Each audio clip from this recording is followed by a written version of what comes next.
E aí, galera, tudo certo? Eu sou o professor Fredão, aqui do Mente Matemática. Para quem não me conhece ainda, eu sou professor de matemática já há mais de 10 anos aqui em Brasília. Eu sou formado em Estatística pela Universidade de Brasília. Depois eu fiz um mestrado Prof. Mate, que é um mestrado para professores de matemática, também aqui na UNB, em Brasília. E atualmente eu curso o segundo semestre de Medicina na UNB. E, bom, quero desejar as boas-vindas a vocês. Esse é o primeiro de uma série de vídeos que a gente intitulou de Decifrando a Matemática do Enem. E a ideia de fazer essa série de vídeos surgiu de um material que a gente divulgou há pouco mais de uma semana, que é o Guia Definitivo da Matemática do Enem. Se você ainda não baixou, eu recomendo que você baixe. E eu vou deixar o link, desse guia aqui na descrição desse primeiro vídeo, dessa sequência. E a nossa ideia é que a gente possa se aprofundar um pouco mais nas análises desse guia e complementar também com algumas informações que a gente acabou optando por não colocar nessa primeira versão do guia, né? Seja por não ter dado tempo, enfim, ou porque a gente achou que talvez não fosse ser tão relevante. E, bom, o foco desse nosso primeiro vídeo, tá? Vão ser 4 dias de atividade, tá? Mas esse é o primeiro dia de atividades. A gente vai quebrar em 2 vídeos para não ficar muito cansativo. E o foco desse primeiro vídeo vai ser responder uma pergunta, né, que muitos alunos fazem e fizeram também por conta do guia, de quais conteúdos que você deve priorizar. Né? Tem aluno que não vai ter muito tempo de estudar para matemática, seja porque está focando mais nas outras disciplinas, seja porque trabalha, seja porque já tem muitas demandas na escola, enfim. Então, uma dúvida que é muito frequente e que surge bastante é quais conteúdos que você deve priorizar, né? E de que forma saber o que vale realmente a pena você estudar de cada um dos tópicos lá da matemática, né, que é cobrado no Enem. Então, essa nossa primeira aula, nosso primeiro vídeo aqui, a gente vai trabalhar basicamente com 3 frentes, tá? Quais são essas frentes? A gente vai falar a respeito de habilidades e competências, que é a primeira parte do guia definitivo. Depois, a gente vai falar a respeito de conhecimentos e objetos do conhecimento, tá? Rapidamente.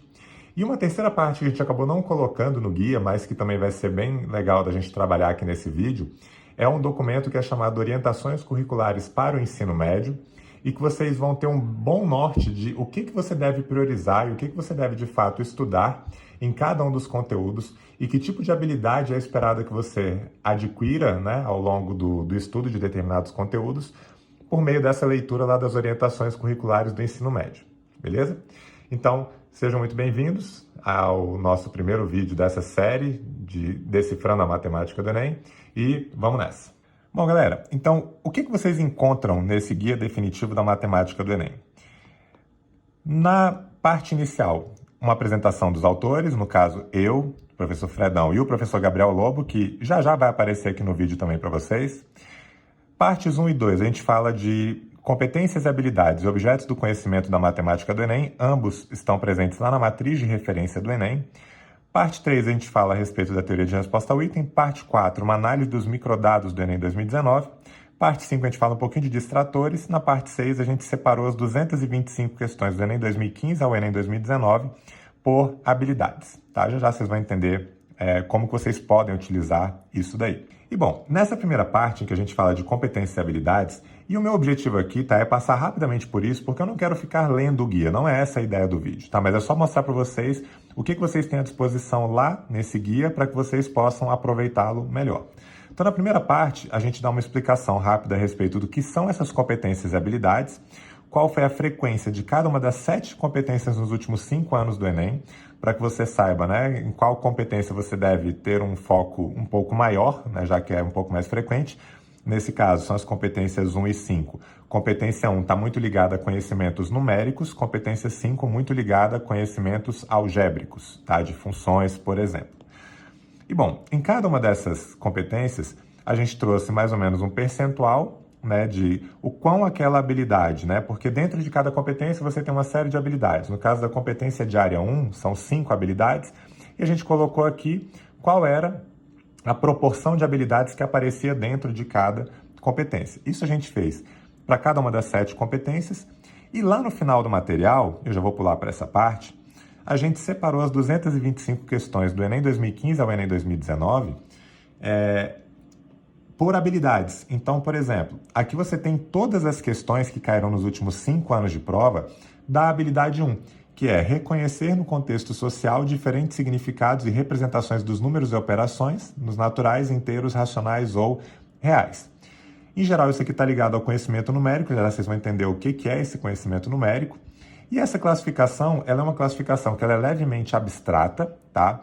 Ela não tem nenhum grande critério científico. A gente fez uma classificação baseada em percentual de acerto nos microdados nos últimos 5 anos da prova, tá? Mas é uma classificação que ela poderia ter sido levemente diferente dependendo dos parâmetros que a gente tivesse escolhido, mas ela dá uma boa noção para você de quais são as habilidades que costumam ser mais tranquilas, quais costumam ser mais difíceis. Vou dar 2 exemplos que são para mim bem nítidos, mesmo antes de fazer essa análise percentual, de habilidades que eram tranquilas e difíceis. Então, uma habilidade que é muito tranquila, uma das mais fáceis, é a habilidade 1, que é essa que a gente está falando aqui. O que você vai ser cobrado aqui, por exemplo, é o reconhecimento, né, de sistemas de contagem, por exemplo. Entender que esse número que está aqui é relativo às unidades, que esse é o relativo às dezenas, que esse é o relativo às centenas, né? Ele está descrevendo isso aqui nessa questão. Aqui ele quer que você saiba identificar que uma fração ela pode também ser expressa como uma porcentagem ou como um número decimal exato, e ele quer que você faça essa correspondência. Aqui, ele quer que você seja capaz de fazer uma leitura, né? Como se estivesse lendo divisões em uma régua para saber qual seria o valor aproximado de uma determinada marcação que está ali. Esse daqui, ele quer saber qual o valor mais próximo de 3 milímetros. Então, assim, qual é a grande utilidade, né, de você, olhando esse material, ver aqui as questões separadas por habilidades? Não é que eu acho que vocês devam perder muito tempo tentando aprender habilidades e competências, não é bem isso, assim. O que eu gostaria que vocês fizessem é que, se você olhar com uma questão aqui, que uma determinada habilidade ela é considerada como muito fácil, isso não significa que todas as questões vão ser fáceis. Significa que, em média, esse é um bloco que você deveria dominar relativamente bem. Porque lá, pela teoria de resposta ao item, tende a ter várias questões que são tranquilas. Então, seria legal que vocês, ao tentarem resolver essas questões aqui desse bloco, né, dessem uma atenção especial, porque lá pela teoria de resposta ao item, se você acerta muitas questões difíceis e erra as questões fáceis, você pode acabar sendo prejudicado. A sua nota pode ser diminuída, beleza? Então essa é uma habilidade que é relativamente tranquila. E uma habilidade que é extremamente complicada é a habilidade 21, que ela foi classificada, inclusive, aqui, né, de acordo com os dados que a gente coletou, como sendo uma habilidade muito difícil. E de fato é, se você pegar... E essa habilidade é resolver em situação problema cuja modelagem envolva conhecimentos algébricos. Então, você, além de ter que resolver a situação problema, você vai ter que modelar, né, um determinado problema. O que é modelar? É você perceber se você vai ter que lidar com um modelo quadrático, com um modelo logarítmico, enfim, algumas questões extremamente complicadas dessa parte, que já caíram, né, na prova do Enem. Essa questão das malhas, que em 2015 eu tinha certeza que eu ia errar essa questão lá na hora da prova. Essa questão que virou um clássico, que é uma questão de log, né, do vidro, do carro, etc.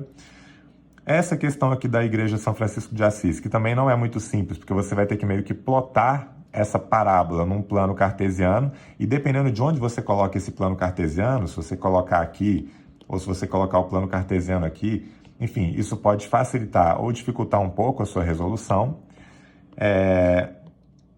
A do ano passado, a questão do pistão, estava relacionada a essa habilidade 21. Então, como vocês podem ver, algumas das questões mais clássicas e mais difíceis dos últimos anos estão ligadas a essa habilidade 21. Então, essa habilidade 21 é uma habilidade que, em tese, você não deveria se preocupar tanto, né, num primeiro momento. A não ser que você já estivesse num patamar legal de nota, quisesse se aprofundar um pouco mais nos teus estudos. Se você está almejando tirar, tipo, 35, 40 na prova, então... provavelmente você vai ter que acertar algumas dessas aqui também. Bom, só que habilidades e competências, na minha opinião, é levemente abstrato para o aluno, né? Ficar tentando entender e tal. E até para o professor, classificar às vezes as questões de habilidades e competências pode gerar classificações totalmente distintas, tá? Então, a matriz de referência lá do Enem, ela também fala um pouco mais a respeito de conhecimentos, tá? Ao invés de habilidades e competências. Então, o que seriam esses conhecimentos e objetos do conhecimento? Então, lá na matriz de referência, eles separam as questões em conhecimentos numéricos, geométricos, de estatística e probabilidade, algébricos e algébricos geométricos. Notem que algébricos geométricos é o que menos cai, porque algébrico geométrico está ligado muito à ideia de geometria analítica, que é a algebrização da geometria ou a geometrização da álgebra, como você preferir. E o que mais vem caindo nos últimos anos são os conhecimentos numéricos e geométricos, tá? Estatística e probabilidade também cai bastante, algébrico também, mas os dois que mandam aqui são os numéricos e geométricos, beleza? E bom, o que são esses conhecimentos numéricos e geométricos? O que você deve estudar de cada um desses conhecimentos? Então, lá na matriz de referência do Enem, ele coloca como conhecimentos numéricos operações em conjuntos numéricos, então fazer operações nos naturais, nos inteiros, racionais e reais, trabalhar com desigualdades, divisibilidade, fatoração, razões e proporções, porcentagem e juros, relações de dependência entre grandezas e dois tópicos que geralmente são trabalhados meio que a parte de tudo isso de conhecimentos de conjuntos numéricos, etc., que são sequências e progressões e princípios de contagem. Só que mesmo isso, né, e isso no guia tá para todas as partes, tá? Então depois vocês dão uma olhadinha lá em conhecimentos geométricos, tem tudo que é referenciado lá na matriz de referência, né, tudo que é dito que você deve estudar dentro daqueles conhecimentos, você vai encontrar para conhecimentos geométricos também para conhecimentos de estatística e probabilidade, também para conhecimentos algébricos e para os algébricos geométricos, tá?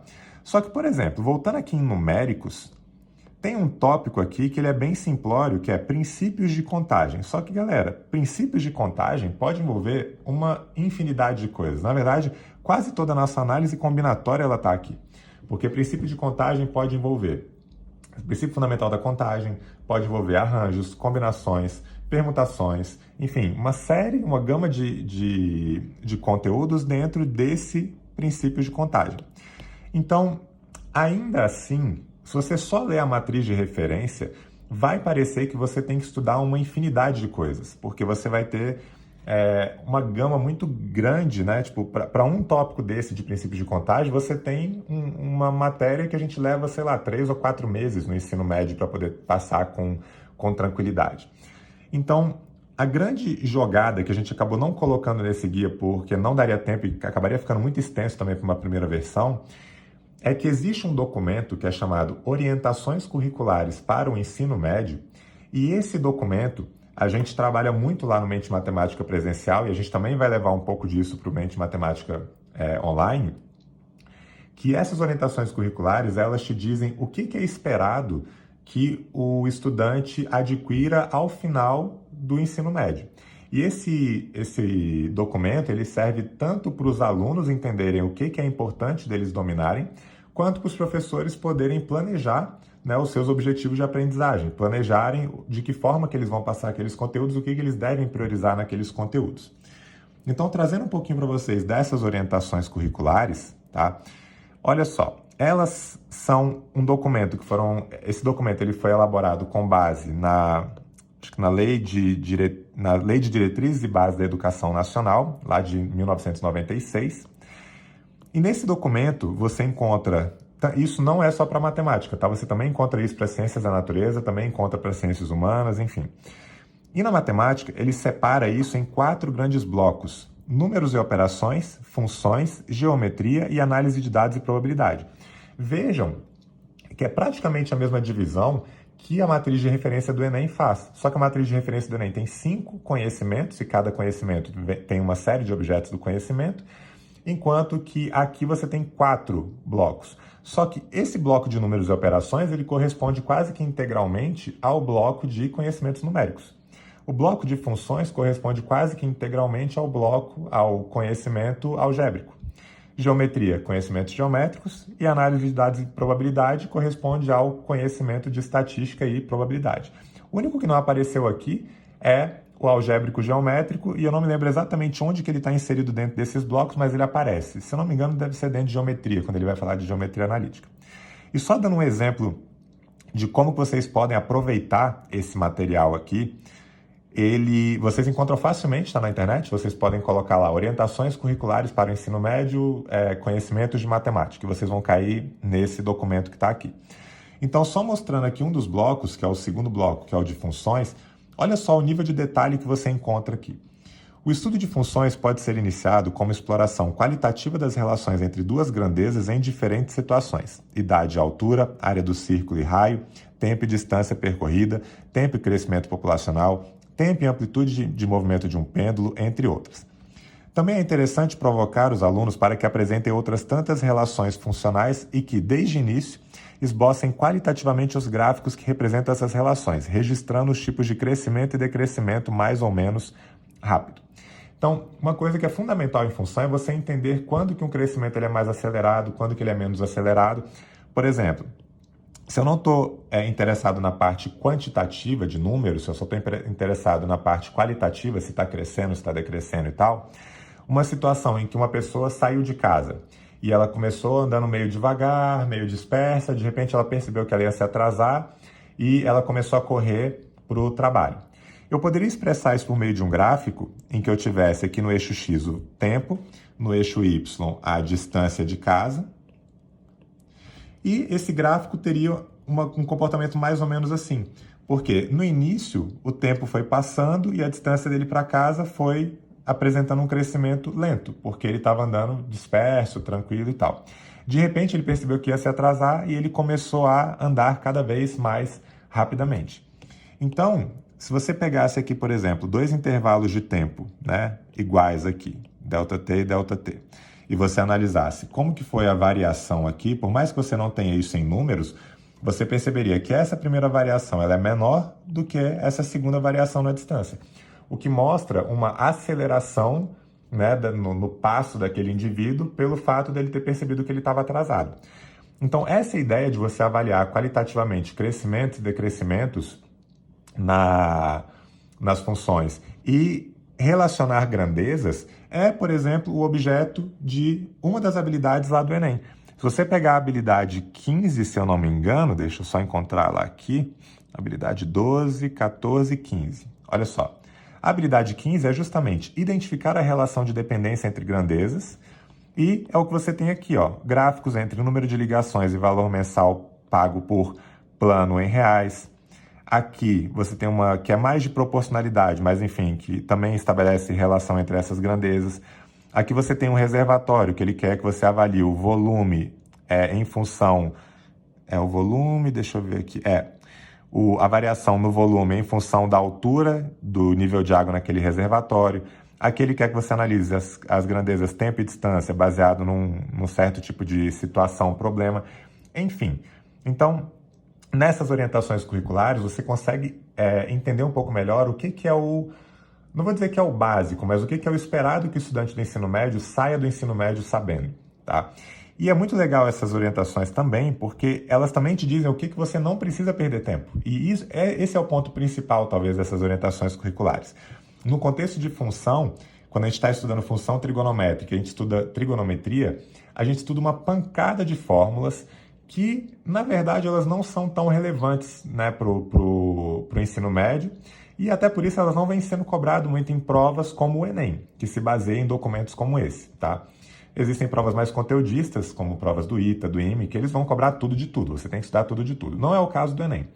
No Enem, função trigonométrica, por exemplo, o que você precisa saber basicamente é a relação que existe entre os coeficientes daquela função trigonométrica e como que eles determinam o máximo, o mínimo e o período da função. Se você souber isso, já está tipo, de ótimo tamanho, tá? E dentro da trigonometria, o que as orientações curriculares dizem aqui para a gente, por exemplo, é que alguns tópicos usualmente presentes no estudo da trigonometria podem ser dispensados, como, por exemplo, as outras 3 razões trigonométricas, que seriam... Aqui ele já tinha apresentado as razões seno, cosseno e tangente, ou seja, é totalmente dispensável no primeiro momento que você estude cotangente, cossecante e secante, por vezes a gente perde muito tempo nisso. Eu recomendo que você quer estudar isso? Beleza. Se você tiver com a sua base muito bem consolidada da trigonometria. Se você não tiver com a base muito bem consolidada, sem brincadeira, esqueçam que existe cotangente, secante e cossecante. Primeiro, porque é muito pouco cobrado. Segundo, no contexto do Enem, se você tem que acertar as fáceis e as médias antes, vocês acham que uma questão que envolvesse secante, cotangente e cossecante seria uma questão fácil? Com certeza não, porque muitos dos alunos não têm a menor ideia do que são essas nomenclaturas. Então não vale a pena você estudar no primeiro momento, a não ser que você já esteja com a base extremamente bem consolidada. E ele também dispensa do estudo fórmulas para seno de A mais B, cosseno de A mais B e algumas outras que tanto exigem dos alunos para serem memorizadas, beleza? Então, é muito legal vocês lerem isso aqui e a gente leva tão a sério isso lá no Mente Matemática, que só mostrando aqui para vocês um trechinho do nosso material, a gente, por vezes, não sempre, porque depende da parte das orientações curriculares, mas por vezes a gente monta o nosso material em cima das orientações curriculares. Então, na parte de funções, por exemplo, isso aqui é um trecho das orientações curriculares, então a gente começa tratando dessa parte, das relações entre duas grandezas, resolvemos algumas questões, né, que tratam disso, depois a gente vai para a próxima parte das orientações curriculares, enfim, e a gente vai desenvolvendo tudo aqui baseado nesses trechos, né, das orientações curriculares do ensino médio. Tá? Quando ele fala aqui, por exemplo, nas orientações curriculares, olha só, que é importante você identificar os movimentos realizados pelo gráfico de uma função quando alteramos os seus coeficientes. Isso, de fato, é muito importante para todos os tipos de função, seja para função afim, função quadrática, função trigonométrica. Mostrando aqui para vocês rapidamente um programinha que é o GeoGebra. Em funções trigonométricas, por exemplo, algo que eu gosto sempre de mostrar para os alunos é, imagina que você tem uma função da forma A mais B seno de CX mais D. Então, aqui, se eu colocar para modificar apenas o A, que é o que está somando aqui do lado de fora, ele vai causar uma translação vertical. Ele vai deslocar o gráfico dessa função para cima ou para baixo. Se eu só mudo o B, ele muda a amplitude da função. Se você altera o C, ele vai mudar a amplitude, só que horizontal, que está relacionada ao período daquela função. E se você modifica o D, você tem um deslocamento na horizontal. Então, o que a gente está fazendo aqui? A gente está entendendo como que cada um desses coeficientes, A, B, C e D, de uma função trigonométrica, muda o comportamento gráfico daquela função. E confesso que função trigonométrica era uma matéria que eu tinha extrema dificuldade no ensino médio, mas quando eu fiz cursinho, teve um professor que explicou função trigonométrica, justamente focando muito em cada um desses coeficientes e como que eles alteravam o comportamento gráfico da função, e aquilo foi um estalo para mim. E tudo fez sentido depois daquela aula em função trigonométrica. Hoje é uma das matérias que eu mais me divirto, que eu mais gosto de dar aula, é justamente função trigonométrica. Então, para falar um pouquinho mais a respeito das orientações curriculares do ensino médio, né, no tópico de geometria ou de números e operações, eu não sei o que ele planejou aqui para a gente, eu vou chamar aqui o professor Gabriel Lobo. O professor Gabriel Lobo também é professor lá do Mente Matemática. Desde quando eu criei o projeto do Mente Matemática lá em 2017, que o professor Lobo ainda estava começando na sala de aula, eu já o convidei para participar do projeto, porque ele sempre foi um cara super proativo, dedicado e é um excelente profissional. Então, vou deixar vocês com ele aqui agora e daqui a pouquinho eu volto para a gente fechar essa nossa primeira aula, nosso primeiro vídeo aqui dessa sequência. Fala pessoal, tudo bem? Então, como o Fred falou, para você que ainda não me conhece aqui no canal, eu me chamo Gabriel Lobo, tá? Eu sou formado em matemática e sou formado em engenharia civil, e normalmente eu sinto um pouco de inibição para falar dos meus resultados e da minha trajetória, porque eu sinto que isso pode parecer um pouco de falta de modéstia, né? Mas de um tempo para cá eu comecei a pensar que, na verdade, eu posso ser uma fonte de motivação para vocês no quesito dedicação, tá? Foi a dedicação, por exemplo, que me levou a ter o posto de terceiro lugar geral no vestibular da UNB, num vestibular que é muito concorrido, num semestre seguinte ao semestre em que eu fui reprovado na redação. Sim, isso aconteceu comigo. E se aconteceu com você, ou se aconteceu alguma situação parecida com você, eu tenho certeza que a sua dedicação e a sua persistência podem te levar a ter um resultado melhor no próximo certame, tá? Foi a minha dedicação também que me levou a ter uma média maior que 800 pontos no Enem 2018, tá? E, inclusive, tem uma curiosidade que eu poderia ter passado para a medicina junto com o Fred, né? A gente teria passado juntos, mas isso é uma história para outro dia e a medicina é para quem tem vocação, e esse não é o meu caso. Eu sempre curti a matemática e eu devo isso ao meu pai e aos meus professores que sempre me incentivaram muito. Então, minha gratidão a eles é em primeiro lugar. Então, desde o início, eu fui muito incentivado a participar de Olimpíadas e com as Olimpíadas do Conhecimento, né, eu ganhei um gosto pela matemática. E eu sei que essa não é uma realidade para todos, tá? Eu nem acho que precise ser. Mas a verdade é que todo mundo concorda que a matemática é uma excelente ferramenta para os desafios que a gente tem no cotidiano, né? Então, para a gente fazer o controle das nossas finanças, às vezes para a gente fazer uma compra à vista com desconto, a prazo, qual que vale mais a pena?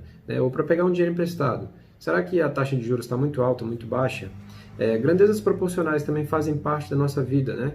Então, para a gente calcular, por exemplo, uma velocidade média, ou para a gente calcular o consumo de combustível de um carro, tá? Então, são várias situações em que a gente usa a matemática no nosso cotidiano. Eu acho que ninguém discorda de que é uma excelente ferramenta para ajudar a gente nessas situações. E foi com a missão de tornar a matemática mais acessível para todos que eu decidi me tornar professor. Então, eu dou aula para o ensino fundamental, para o ensino médio, no cursinho pré-vestibular, né? Na mesma escola que o professor Fred trabalha. E até uma curiosidade interessante, né? Eu tive aula com o professor Fred na primeira turma em que ele foi professor, uns 10 anos atrás, né? Em 2017, quando eu já tinha me tornado professor, né? O Fred me chamou para a gente tirar a ideia do Mente Matemática do papel e 3 anos depois a gente está aqui levando a matemática para todos os lugares do Brasil, né? Isso me motiva de coração, pessoal. De verdade, assim, eu quero fazer parte da aprovação de vocês, eu quero fazer parte da melhoria da vida de vocês, tá?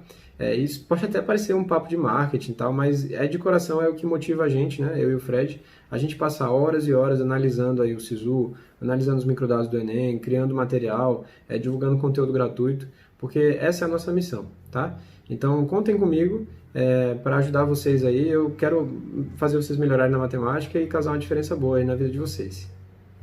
Mas vamos para o que interessa aqui, pessoal. Então eu vou falar para vocês um pouco mais sobre as orientações curriculares para o ensino médio, né? E qual que é a importância disso para as orientações em que a gente deve ter no nosso estudo, especialmente na correlação que essas orientações têm com as competências e habilidades da prova do Enem. Então, pessoal, falando um pouco mais sobre as orientações curriculares para o ensino médio, né? Existe um caderno aqui para falar apenas de ciências da natureza, matemática e suas tecnologias, né? Como o Fred falou, esse é um documento que foi feito a partir dos parâmetros curriculares do ensino médio, né? E ele serve para nortear a educação e tornar a educação uma educação mais coesa, né? Boas práticas para professores, direcionamentos e orientações aí para o estudo, tá? Como é que vocês podem encontrar esse documento? Então, vocês vão lá no Google, podem digitar aqui orientações curriculares para o ensino médio. Se você digitar no computador, né, provavelmente a imagem vai ficar um pouquinho diferente dessa aqui. Tá? Mas é um portal do MEC, a gente deve entrar aqui nesse portal do MEC, tá?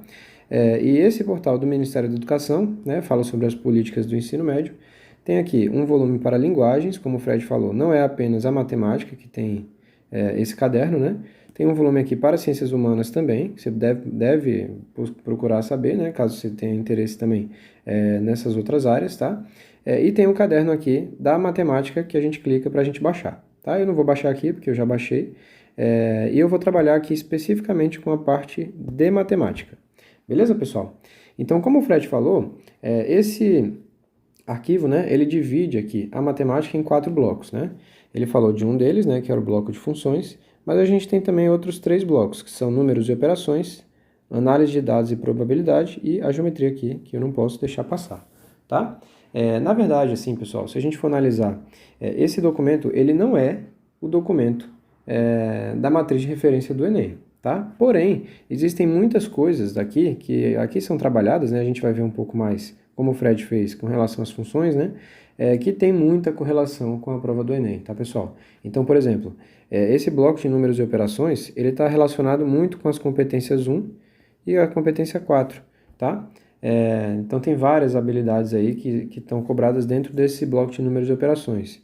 Na geometria, né? A geometria, se a gente for parar para pensar, competências 2 e 3, tá? Se a gente for dividir, assim, um pouco esse material em competências, né? As funções majoritariamente competência 5, né? As funções competência 5. E análise de dados e probabilidade seria uma divisão aí próxima a um pouco de competência 1, mais competência 6 e competência 7. Tudo bem, pessoal? Competência 1 na parte de análise combinatória, né? Que tem um pouco nesse bloco de análise de dados e probabilidade, tá? Então, basicamente, pessoal, esse documento ele visa simplesmente aqui, ó, indicar os conteúdos que devem ser trabalhados de maneira articulada, tá? Então, o primeiro bloco, que é o bloco de números e operações, que o professor Fred não comentou, né? É um bloco que fala sobre números inteiros, decimais, porcentagens, cálculo mental para estimar ordem de grandeza. E aqui é um ponto que é interessante, ó, a gente trabalha bastante isso aqui, né, com os nossos alunos, tá? Notação científica, probabilidade direta e inversa, gráficos, né? Então, perceba que são vários cálculos aqui que estão relacionados com números de operações. E tem um especificamente que eu acho interessante, que é o seguinte, ó. Ele fala aqui nas orientações curriculares do ensino médio, mas a gente não estuda isso na escola, por exemplo, né? Que é interpretar a informação dada em artefatos tecnológicos, né? Como termômetro, relógio e velocímetro, tá? É uma coisa simples, né? Mas se a gente for parar para analisar, existe uma habilidade lá do nosso caderno de habilidades que fala exatamente sobre essa competência, ó, que é a habilidade 1, tá? Reconhecer no contexto social diferentes significados e representações nos números e operações, números naturais, inteiros, racionais ou reais. Perceba que aqui, ó, inclusive, o documento chama de números e operações, que é exatamente o mesmo nome que é dado lá naquele bloco das orientações curriculares, tá? Observe que existe uma questão especificamente sobre isso, ó. É um termômetro, tá? É um termômetro, a gente tem aqui uma leitura no termômetro, né, uma interpretação da questão. E é exatamente o mesmo exemplo que é dado aqui nas orientações curriculares para o ensino médio, tá? Então, um exemplo aqui para vocês de como que isso faz diferença, né, na elaboração de provas, elaboração não só da prova do Enem, mas de outros vestibulares também. Pessoal, e aqui surge um trecho que eu acho que é muito interessante comentar com vocês. É esse retângulo vermelho que aparece aqui, né, à nossa direita. É preciso dar prioridade à qualidade do processo, tá? E não à quantidade de conteúdos a serem trabalhados. Então isso aparece tanto nas orientações curriculares para o ensino médio, quanto nas matrizes de referências para o Enem, por exemplo, tá? Então é preciso que a gente dê atenção à qualidade dos conteúdos e não à quantidade de conteúdos. Então a prova do Enem, por exemplo, é uma prova que dá atenção a essa qualidade interpretativa, a forma como a gente aborda as questões do cotidiano. Então, por exemplo, existe um percentual muito grande de questões de grandezas proporcionais que caem na prova do Enem, porque isso é muito utilizado no dia a dia, tá? Por exemplo, outra matéria que é muito pouco cobrada, matrizes, por exemplo. Matrizes é muito pouco cobrado. E será que a gente usa isso muito no dia a dia? Então, a prova do Enem e as orientações curriculares para o ensino médio conversam nesse sentido, tá? É preciso que a gente dê atenção à qualidade e não à quantidade. Então, vamos otimizar o estudo para que a gente estude aquilo que cai, tá? Então, as orientações, elas otimizam o ensino para a gente ensinar aquilo que a gente vai usar na vida prática. Então, essas duas coisas, elas casam muito bem, elas conversam entre si. Dando sequência às orientações curriculares para o ensino médio, né, pessoal? A gente tem a parte de operações. E aí, na parte de operações, né, a principal preocupação é que os alunos compreendam as estruturas dos algoritmos, né? Então, por exemplo, uma multiplicação de números inteiros, o que é? Uma multiplicação de frações, uma divisão de frações, para que serve? E como é que é feita essa estrutura, né? Então, são algumas preocupações que esse documento traz. Uma das que é interessante aqui é por que o quadrado de um número, né, nem sempre é maior do que o próprio número. Então, quando a gente pensa no número ao quadrado, né, sei lá, um 3 ao quadrado, se a gente levar isso ao quadrado, a gente vai achar 9, né? E o 9 ele é maior que o 3, tá? Isso aqui é uma situação comum para números que são maiores do que 1. Mas se a gente pegar, por exemplo, 0,3 ao quadrado, a gente vai achar 0,09, né? Então, aqui a gente consegue compreender ó, que, na verdade, 0,09 é menor do que 0,3. E por que isso aqui acontece? Então, esse bloco de operações, ele busca explicar para vocês um pouco melhor, né? Para os professores e para os alunos, por que nem sempre o quadrado de um número, por exemplo, é maior do que o próprio número. Na verdade, isso aqui é o estudo da estrutura de um algoritmo, né? E aí essa é a preocupação aqui na parte de operações, tudo bem? Isso pode parecer até muito teórico, pessoal, mas isso é cobrado na prova do Enem. Então vamos pegar aqui, por exemplo, a habilidade de número 4. A habilidade 4, ela fala para a gente o seguinte, ó. Avaliar a razoabilidade de um resultado numérico na construção de argumentos sobre afirmações quantitativas. E aí tem uma questão que caiu na habilidade 4 na prova do ano passado, né, que fala sobre o IDH, essa questão aqui. Então, quando a gente percebe aqui, por exemplo, ó, um valor, né, que está entre 0 e 1, né, é aquele caso que a gente falou, por exemplo, do 0,3, né? Quais são os cálculos que a gente deve fazer aqui, ó? Eu tenho x, eu tenho raiz de x, eu tenho x elevado a meio, eu tenho x ao quadrado e eu tenho x ao cubo, né? Então, ele pergunta aqui pra gente, ó, qual que é o maior IDH? E aí, o que a gente vai fazer num caso como esse se a gente não tiver, né, as ferramentas de análise desses resultados aqui né, para a gente poder afirmar entre 0 e 1, por exemplo, qual que é o resultado mais correto. Tá? Então, vocês veem que é mais um exemplo aqui, ó, de uma coisa que é citada nas orientações curriculares, que é cobrada diretamente na prova do Enem. O bloco de funções, que é o próximo bloco, o Fred já comentou um pouco sobre ele, eu não vou entrar em mais detalhes, né? Apesar de a gente também ter várias habilidades, né? Eu acho que o Fred já comentou um pouco com vocês, a gente pode passar em frente para a gente ir nas próximas partes aqui dessas orientações, tá? Na parte de geometria, é uma parte que eu particularmente gosto muito, né? E aí já começa com uma pedrada aqui, ó. Então ele já começa com esse trecho aqui, ó. Orientar-se no espaço. Na verdade, aqui, ó. A geometria deve possibilitar aos alunos o desenvolvimento da capacidade de resolver problemas práticos do cotidiano. Mais uma vez eu volto a confirmar a vocês essa questão de que a matemática ela deve ser uma ferramenta para o cotidiano, né? E aí ele fala, como por exemplo, orientar-se no espaço, ler mapas, estimar e comparar distâncias percorridas. Existe uma habilidade para isso aqui, pessoal, na prova do Enem, que é a habilidade 6, tá? Vamos observar lá no nosso guia definitivo, onde que a gente consegue observar isso, né? Então aqui, ó, habilidade 6, interpretar a localização e a movimentação de pessoas e objetos no espaço tridimensional e sua representação no espaço bidimensional. Olha só se não é muito parecido com o que a gente viu aqui, ó. Orientar-se no espaço, ler mapas, estimar e comparar distâncias percorridas, tá? E a gente tem exatamente isso aqui nessa habilidade, ó. Então, por exemplo, questão de número 43 aqui, ó. Orientar-se no espaço, ler mapas, né? É exatamente a mesma coisa dessa questão 46 aqui, ó, do Enem 2017. Orientar-se no espaço, ler mapas. Eu tenho aqui, ó, uma Rosa dos Ventos. O ponto aqui não dá para ver muito bem, mas eu acho que isso aqui é um ponto X, né? Eu tenho pontos aqui, ó. 1, 2, 3, 4 e 5. Então, é uma série de coisas aqui dessa habilidade que estão ali destacadas, né, nessas orientações curriculares para o ensino médio. Tudo bem? Na geometria, esse documento ainda fala de congruência, de semelhança e proporcionalidade, né, de teorema de Tales, tá? De relações métricas e trigonométricas no triângulo, né, seja ele um retângulo ou triângulo qualquer, né? Fala do teorema de Pitágoras. Perceba que todos esses tópicos marcados em roxo são tópicos que são muito cobrados na prova do Enem, tá? Então depois a gente fala de grandezas geométricas, ó, aqui, ó. E a gente fala de área, perímetro e volume, tá? Em seguida, ele comenta aqui embaixo, ó, sobre as medidas de áreas de alguns polígonos, né? Ele fala aqui de comprimento e área do círculo, tá? Então são várias coisas que são muito cobradas aí na prova do Enem, tudo bem? Foco aqui, ó, em cilindro, prisma, pirâmide, cone e esfera, que são os 5 sólidos que são cobrados, tá? Então, uma série de recheios aqui que essas orientações curriculares para o ensino médio refletem em avaliações como a prova do Enem, tudo bem?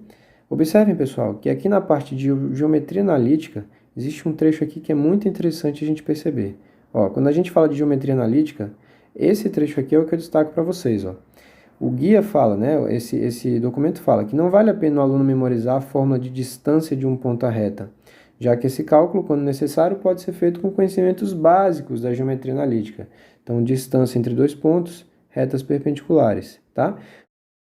Porque, na realidade, qual que é a orientação aqui desse documento? Ele fala que memorizações excessivas devem ser evitadas.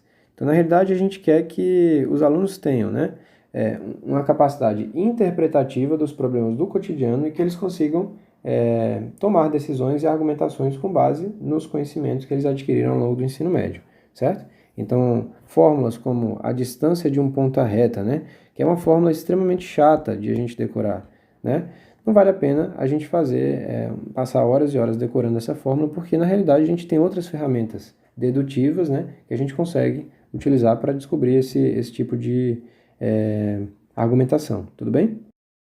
Dando sequência à interpretação do documento, ó, o guia fala sobre equações da reta e do círculo, tá?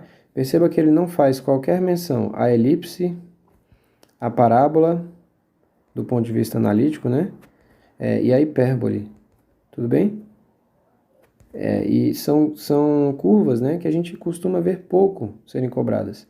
Quando a parábola é cobrada, na realidade ela é cobrada sob o contexto de uma equação de segundo grau, e não sobre a geometria analítica. né? Por outro lado, equações da reta e do círculo são tópicos que são recorrentemente cobrados, né? Porque, de fato, são os tópicos que fazem mais sentido do ponto de vista prático, tudo bem?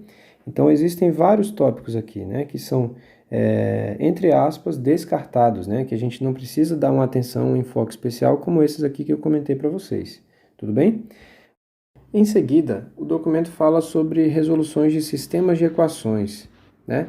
E aqui que entra uma coisa interessante, porque quando a gente tem lá a matriz de referência, né, do Enem mesmo, né, divulgada pelo MEC, né, pelo INEP, a gente tem lá que os sistemas de equações estão aqui nos conhecimentos algébricos e geométricos, tá?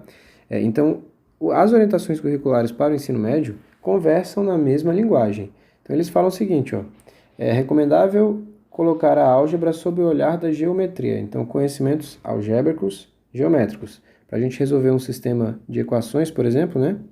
A gente pode estabelecer duas retas, um sistema de equações 2 por 2. Eu tenho uma reta, eu tenho outra reta. E esse ponto de interseção dessas duas retas, né?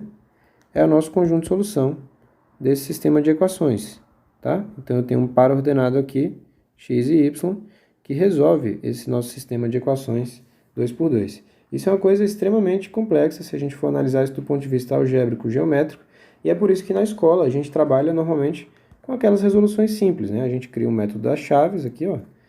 A gente coloca 3x menos y igual a 7, por exemplo. 2x mais y é igual a 3. E aí a gente resolve isso pelo método da adição, o método da substituição. Só que aí a gente entra numa das partes que eu acho mais interessantes desse documento, que é o seguinte, ó. Ele fala aqui de sistemas 2 por 2 e 3 por 3, e aí ele faz essa observação. A regra de Cramer deve ser abandonada, pois é um procedimento custoso, que no geral a gente não tem uma demonstração, né, e tem pouco significado para os alunos, e a gente dispensa também o estudo de determinantes. Então observe, ó, ele fala disso aqui, ó, dispensa o estudo de determinantes. Então, pessoal, quantas vezes vocês viram ser cobrados determinantes na prova do Enem? 0, tá? Essa é a resposta certa. Então, 0 vezes, desde a divulgação desse documento, né, para cá, foram cobrados determinantes na prova do Enem.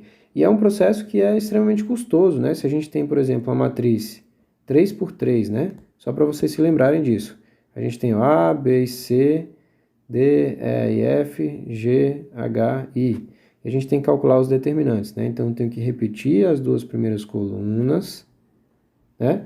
Em seguida, fazer uns cálculos aqui complexos pra caramba, para a gente poder chegar num resultado que não tem nenhum valor prático para a gente, tá? Então, esse tipo de estudo aqui, ó, ele é dispensado segundo as orientações curriculares para o ensino médio. Então, essa é mais uma matéria que ela é custosa para a gente estudar, e ela não tem um significado prático para a gente, tá? Então, ela é dispensada, e esse tipo de matéria não cai na prova do Enem, beleza? O último tópico, que é o tópico de análise de dados e probabilidade, eu acho que é o tópico mais alinhado com o que é trabalhado normalmente no ensino médio, né? Então, a gente tem aí raciocínio combinatório, probabilístico e estatístico, né? Nas análises combinatórias, né, é exatamente o que é cobrado, e o que é cobrado na prova do Enem é o que costumeiramente é trabalhado, né? Então, as permutações, as análises de combinações e arranjos, né? Tudo bem? Ele fala um pouco também aqui de árvore de possibilidades, né? Aqui, ó, diagrama de árvores, né? Que também é uma coisa que normalmente a gente estuda, né? Quando a gente tem uma possibilidade, a gente vai quebrando essa possibilidade em várias outras, né? Os caminhos a se seguir para chegar num determinado ponto, né? Então, a gente vai fazer uma análise combinatória aqui para a gente ver a quantidade de caminhos. Então, tem uma série de aplicações, tá? Em relação à estatística, né? A gente fala aqui sobre representação de tabelas, gráficos mais elaborados, que é exatamente o que a prova do Enem traz para a gente, né? A gente fala também aqui, ó, como que o ponto médio é influenciado por valores extremos no intervalo de dados. Então, por exemplo, se a gente tem aqui a altura das pessoas, né? Então, várias pessoas com 1,70 m, 1,80 m, 1,60 m, tá? Aí nasce o professor Gabriel Lobo aqui com 1,76 m. Beleza, então eu tenho uma média de altura aqui dessas pessoas que está ali próximo de 1,75 m, 1,73 m. E aí nasce o Fredão, 2,05 m. Então, nesse caso aqui, o que aconteceu com essa média de altura? Ela subiu muito, porque eu tenho um elemento aqui que é um valor extremo nesse intervalo de dados. Tá? Então, como que isso é influenciado? Então, esse é um dos estudos que se faz aqui quando a gente estuda a estatística, né? Outros tópicos aqui que são trabalhados, né? Medidas de posição, média, moda e mediana, tá? É muito cobrado na prova do Enem. Medidas de dispersão, né? Então, desvio, variância e desvio padrão. Isso já é um pouco menos cobrado na prova do Enem, né? Mas em outros vestibulares isso é muito cobrado, tá? Então, o vestibular do UNB, por exemplo, isso é muito cobrado, tá? Então, esses aí são os trabalhos que se fazem na área de análise de dados e probabilidade. Tudo bem, pessoal? Esse é o quarto bloco e com isso a gente fecha aqui as orientações curriculares para o ensino médio. Galera, então eu espero que tenha dado para vocês compreenderem bem o que são as orientações curriculares para o ensino médio e de que forma essas orientações direcionam, né, orientam o nosso estudo ao longo do ensino médio. Tudo bem? Existe uma correlação, como eu falei para vocês, entre as orientações curriculares e as competências e habilidades do Enem, que foram construídas depois das orientações curriculares, tá? E a gente deve estar atento a essas orientações e às competências e habilidades para que a gente possa otimizar o nosso estudo e a gente consiga maximizar o nosso desempenho com o mínimo de tempo possível, beleza? Se vocês curtiram esse documento, né, eu sei que a gente mostrou para vocês onde que vocês podem adquirir esse documento lá no portal do MEC, né, mas se vocês quiserem é só mandar uma mensagem lá no nosso Instagram que a gente disponibiliza esse PDF para vocês. Tranquilo? Então eu vou voltar a palavra aí para o Fred para ele poder fazer o fechamento e a gente se vê no próximo vídeo. Pessoal, um abraço para vocês e até a próxima parte desse nosso primeiro dia de Decifrando a Matemática do Enem. Bom, valeu, Lobo. E galera, para a gente finalizar esse nosso primeiro vídeo, eu acho que talvez a dica mais importante para vocês a respeito dessa parte de conteúdo é que vocês pensem sempre em concluir a parte que é considerada básica de cada conteúdo antes de resolver se aprofundar naquele conteúdo. Muitas vezes a gente gasta muito tempo, por exemplo, a gente vai estudar estatística, né? E aí lá na estatística você estuda desvio padrão. E pô, desvio padrão tem uma fórmula que é muito chata de você aplicar, porque você tem que pegar cada termo, subtrair da média, levar ao quadrado, dividir pelo total de termos, tirar a raiz quadrada daquilo. Enfim, é uma fórmula complicada, que é chata de você fazer, mecanicamente chata mesmo de você resolver. Mas uma prova como o Enem, ela raramente, eu confesso que eu não me lembro, se já caiu tipo uma vez, uma questão que precisasse de fato calcular o desvio padrão. Mas já caiu várias vezes você entender o que é o conceito do desvio padrão, que é uma medida de dispersão ou uma medida de variabilidade dos dados, que está relacionada a quanto maiores forem as variabilidades dos dados com relação à média, ou seja, quanto mais afastados estiverem os dados de uma média, maior vai ser o desvio padrão, né? Porque maior vai ser a variabilidade, maior vai ser o desvio padrão. Ou seja, no Enem, quando eles cobram isso, eles costumam cobrar muito menos, ou quase nunca, né? Ou nunca, porque eu realmente não lembro de uma questão que tenha cobrado desvio padrão, para que você calcule a fórmula. O que ele cobra, muitas vezes no Enem, é você associar desvio padrão a uma palavra que é regularidade. Quanto mais regulares forem os dados, você tem que pensar e tem que lembrar que menor vai ser o desvio padrão.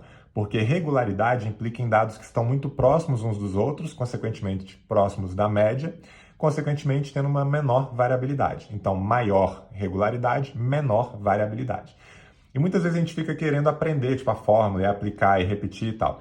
E para o Enem, especialmente, em que você tem a teoria de resposta ao item, que as questões fáceis devem ser acertadas antes das médias e das difíceis por uma questão de coerência pedagógica, não vale muito a pena você ficar se aprofundando demais em alguns tópicos antes de dominar a base. Então é legal que vocês compreendam primeiro o básico de tudo, para que depois vocês comecem a se aprofundar, beleza? E como saber isso, né? Mas como é que eu vou saber quais conteúdos vão sendo mais cobrados? Como é que eu vou saber o que eu devo estudar um pouco mais, o que eu vou estudar um pouco menos? Então, isso e algumas outras estratégias é o que a gente vai tratar no segundo vídeo dessa sequência, que vai ser divulgado mais tarde hoje. E a gente vai falar um pouquinho mais a respeito de estratégias que eu tenho utilizado, que o Lobo já utilizou, porque ele também já fez o Enem por 6 vezes, algumas dicas gerais, algumas estratégias que eu passo para os alunos, porque eu tenho também um trabalho de orientação dos alunos no colégio que eu trabalho, né, para vestibulares, enfim. Então, a gente vai compartilhar um pouco disso com vocês, tá? E como que vocês podem maximizar o potencial de vocês lá na hora da prova do Enem. Beleza? Espero que vocês tenham gostado desse primeiro vídeo. Um abraço e a gente se encontra no segundo vídeo dessa sequência.